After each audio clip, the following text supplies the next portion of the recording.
In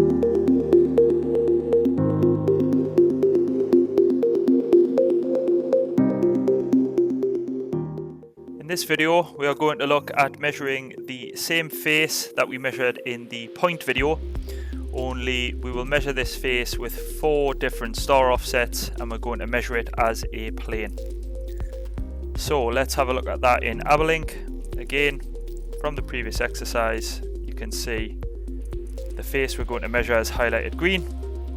And just utilizing the same methodology we have done so far in the tutorial series, we need to set the Z- offset as active before we open up the feature that we want to measure, in this particular case a plane.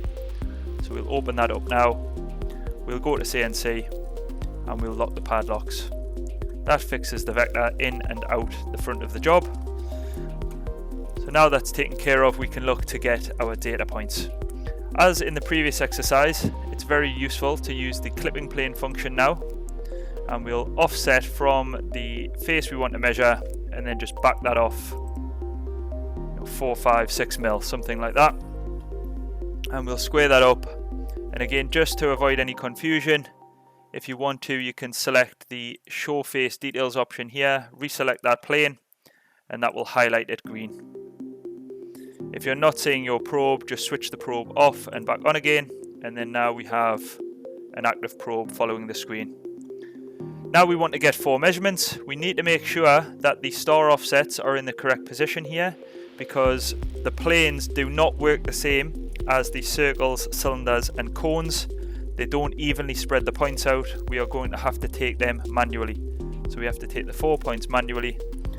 So it doesn't matter which one we use and which order we do it in, just as long as they're in the correct place. So I'll select here, switch the probe, move over here, take a point, switch to the next offset, take the point, and finally switch to this last offset and take the point. The 4 points are now in there, and we can close the clipping plane. And if we go to view edit and display options and turn the show probe path option on, you'll see we have the entrance and exit to the front of the job, which is all great. We have the 4 star contact points. The only dilemma we've got that we need to fix before we can run this program is to adjust those moves. Now, as per the previous exercise, what we did is we clicked and dragged the plunge and rise vectors, or the plunge and rise arrows, to insert a visual move via. You can do that in this example, however it is a little bit trickier because you do need to utilize both views, because it's essentially not a 2D measurement anymore. In this example, I'm actually going to maximize the window and use the insert move via option that we did in a previous exercise. So right click on approach 1, insert above, move via, and then right click on the rise, insert above, move via. We now need to match up and edit essentially the X, Y and Z positions so that they drive to the center of the bore and avoid any collisions. So left click on the first move via. We firstly need to match up the probe so that it reads the same as the next line, which is approach 1. So we need it to be the Y plus star at 90 minus 180. So go to the drop down box, find that star. Again, there's a text field at the bottom of the screen which shows you the full text if you can't see it, as I can't in this example. And I'll click Y plus 90 minus 180, that's the one. So that's updated correctly. And then I just need to adjust the X, Y and Z values. So remember, the Y values, because we're going in through the Y axis here, are all going to be the same. So I'm reading that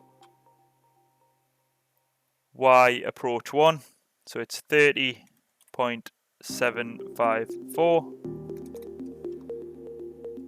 The X value will be the same, so 0.161, and the only thing I'm going to change is the Z value. It's reading a negative value here, so I want it to be a negative value but closer to the center of the bore, and I'll use minus 20, and that should bring it closer to the center without going too close to the other side, because you do have to factor in the entire star probe assembly when you adjust these values. Update and close, that fixes that. We now need to go to the last one. So left click on the move via, The probe is matching up from the previous approach and contact points, so we don't need to change the probe here. All we need to do is adjust the X, Y and Z values to suit. So again, I'm looking at approach 4. That's the last approach before the move via, and I'm going to match the Y value, so 30.754. The Z value is going to stay the same, so again minus 2.312, and all I'm going to modify is the X value. Again, it's using a minus value here, so minus 36.080. I want to use a negative value as well, but bring it closer to the center of the bore, so minus 20. Update and close. And if I double click this window, it will make it smaller. And if I roll out and back in again with the mouse, you should see there now the arrows have stayed the same, only they're now driving to the move via points instead of the approach points. This will avoid the collision. So let's minimize that. And hopefully you can see it as well here within the feature itself. The move via is driving closer to the center of the bore to avoid collision. So let's switch the camera on so you can see this in action, and we'll press play. So it drives there to that move via, goes to the approach, takes the point, repeats it for the remaining points, and once the last point is taken, it drives to the middle and back out. And there we go, that is complete now. And if we measure that, you'll see now we get a plane to plane. Again, I'll keep doing this. So turn off the show probe path option. That will allow me to create a dimension. So plane to plane. And we not only get a single size, which is an average, but it also gives us parallelism, so we can see whether faces are machined correctly.